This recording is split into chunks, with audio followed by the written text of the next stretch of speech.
My name is Wendy Bass. I am your child's pre-calculus teacher for this year, and in this video I just want to walk you through our Canvas page and how things are laid out, our grading policy, how our reassessment and relearning works, how you can contact me, and just all that other good information. So when you log into your Canvas account or you look at your students' Canvas account, when you jump into my page, this is what you're going to see is this page right here. Pretty much everything that you need to find is going to be under the modules. So if we come up here to modules and we click on that, you'll be able to jump in and really find everything that you need. Now, sometimes this page can look overwhelming depending on how yours is set up for the moment. So I really want to call your attention to this upper right-hand corner where it says collapse all. That's going to simplify things for you a lot. So if we click on the collapse all, you can see in this case, it's going to immediately take it down to just these two modules. As the semester progresses, the modules will get added as we have new units in the semester. So I'm going to expand this class resources because this has most of the contact information that you're going to be looking for.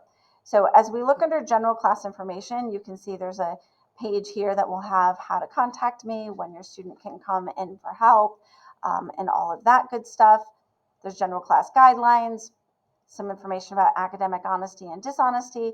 This is sometimes important to look at because especially with many of the new things related to technology, photo math, chat GPT, those things, it's sometimes maybe unclear what is academic honesty versus dishonesty when I tell students they can work together. So this is a good thing to take a look at. Then I'm going to jump in here to grade scales and the reassessment and learning because I know this is an area that many parents and students are interested in. I've already talked to the students about this, but you might not yet be aware. So first, let's take a look at the grade scales and the semester grade computations. Okay. The general breakdown for the two semesters is 80% will be this summative assessments and 20% will be formative. Under the summative assessments in the summative category, there will be 5 tasks in each semester. Each semester exam will only cover the content from that semester.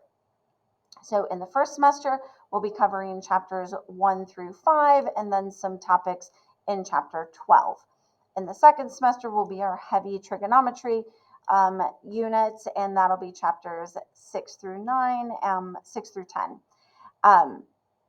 The other thing to note is that exam number 2 and exam number 5 will be cumulative exams, although every test will have review from the prior test. That's going to be important to note when we get to the reassessment and relearning topics. Again, there are 5 tests. Each one will be worth 16% of the semester grade. Under formative assessments, this covers a wide variety of things. This is 20% of the semester grade. We will have daily lesson checks. Those are over their paper pencil assignments that are over whatever we learned in class the last time, whatever their homework was. So these are graded for accuracy. They will get them back right away. The important thing about these is that it gives them a chance to practice questions, what questions might look like on a test before they actually get to the test day. Helps them kind of narrow down what they know and what they don't know before the test. Ed puzzles are graded for accuracy and they are not accepted late. This is the only assignment that I have in this formative category that will not be accepted late. They are considered a preview piece to prepare the students for the lesson that's to come. So if they don't do that before the class, then there's really not a value in doing it afterwards. They're welcome to go watch the video on my YouTube channel, but they will not receive credit for the Ed puzzle if they did not have it done before class. I generally suggest that students do the Ed puzzles first when we have them so that they know that they're not up against a time deadline to ensure that they get them done on time. Paper pencil homework is turned in on Canvas. This is generally graded on completion, but it is important that the students organize their work well and show their steps, how they solve the problems. Just a list of answers won't be accepted because I always give the answers. If they just list the answers, I don't really know if they copied mine or if they did it themselves. So they should be able to explain and show how they got to those answers to receive credit for that. Now, there are deadlines for the paper pencil homework, and it actually still can be turned in late. The catch is that it has to be turned in by 9:05 a.m., so the start of the school day on the day of the test. So it's accepted late. However, there is a cutoff for that completion point, and that is the morning of the test. Canvas homework assignments, we sometimes have little Canvas quizzes. Those Canvas quizzes can be done unlimited number of times, and they actually have all the way up until their ACE to get those scores as high as they want them to be. They're always unlimited attempts. They are always only going to keep the highest score. So those don't ever have any kind of a late penalty. Again, paper pencil homework, this one will be accepted late but has a cutoff. Ed puzzles are the only thing that cannot be turned in late for credit. Little information about rounding grades. The computer will automatically round those grades for them at the 0.5. Generally speaking, we don't have a lot of extra credit or anything like that. So they will just, there might be some, but they really shouldn't plan on it. All right, I'm going to go back out here to the modules so we can look at the reassessment and the relearning. All right, so as I mentioned, all of the tests are worth 16%. Each test is worth 16% of the semester grade. If a student on exams 1 through 4, this is pretty important, the kids were pretty excited about this. If on the first 4 exams, the students earn an 85% or higher without having any type of adjustment for that reassessment, relearning, we can think of it as a retake, but that's not quite how they're going to look. But if they score an 85 just right out of the gate on that test or higher, they will be allowed to skip the A's. It has to be an 85 or higher on all 4 exams, but they will actually be able to skip the 5th exam, that cumulative exam at the end of the semester. Now, to qualify for a reassessment, so sometimes the kids think that they know what they're doing, they feel really good, and then they come in and they take the test and they realize, ooh, I didn't really know what I was doing on that. I thought I understood it, but I guess I didn't. In those cases, since every test has review material from the previous test, there will be a component of each subsequent exam, except for the ACE, there will be a component of each subsequent exam that will serve effectively as the retake for the previous test. So for the most part, these are going to be handled on a case-by-case basis. If a student feels like they're going to want to address that reassessment and show me, hey, I really did actually know how to do that, wheels fell off the wagon, they're going to need to come and talk to me, and I will talk to them about how we're going to make that happen. There are requirements, and the major requirement for that, 2 major requirements, are that their Canvas module needs to be complete. I'm going to show that here in just a moment. And their paper pencil homework needs to all have been submitted and then, of course, be complete and accurate. So they need to have turned it in, and when I look at it, it needs to actually be correct and have all their work. So hopefully that makes sense on those reassessments and relearning.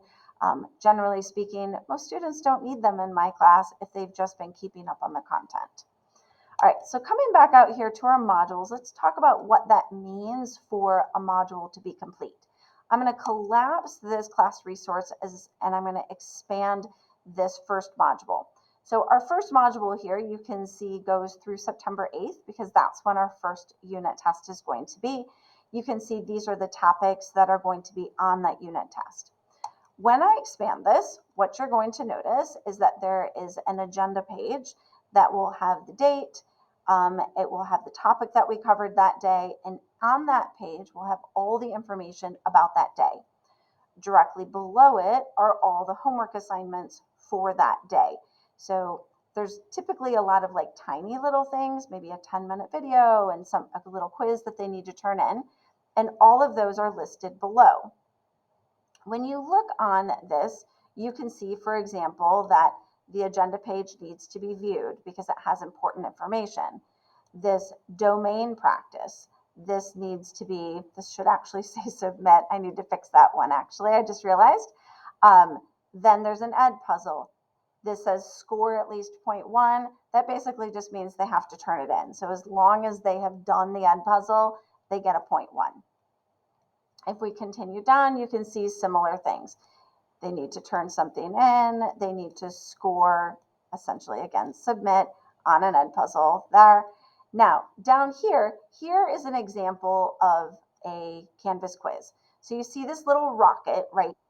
Little rocket means that it was a Canvas quiz. So on the Canvas quizzes, they need to score, this one in particular, they need to score at least a 3 for that to qualify.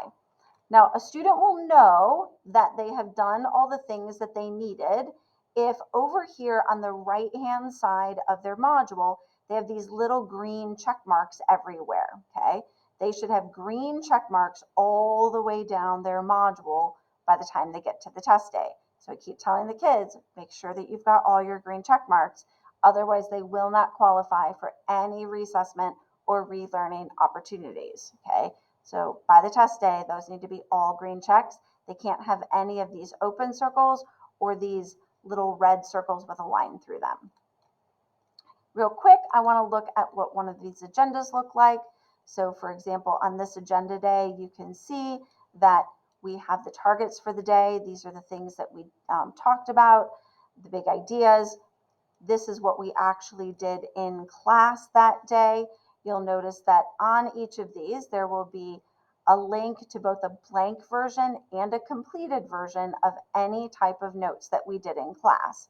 Sometimes, like this day, I even had a link to a video that I had on my YouTube channel that, that they could go watch if they wanted a refresher or if they were absent. And then again, there's the homework. Down here is all of the information and the detail about the homework assignments. So here is the paper pencil assignment. Here's the link to submit it. And then here are the links for the ed puzzles. So every day is laid out just like this. So hopefully that has helped you understand how my page is laid out, how to find all the things. So when your student says, hey, I've turned it in, but she hasn't graded it, that might be the case. Or I'm allowed to turn it in late. Now you understand what things can be and what things cannot. Last little thing, just to come back here and look one more time. Here is our page again on how to contact me. So if we go ahead and we click on that, you can see that I am available for help every day before school, except for Wednesdays, because I have a meeting every Wednesday. And of course, during SRT. No need to let me know ahead of time. They can just show up. Other contact information is down here. Email is going to be the best way, much, much better than a phone call. If I feel like we need to talk, I'll definitely just call you back. So if there's anything that you are concerned about, feel free to just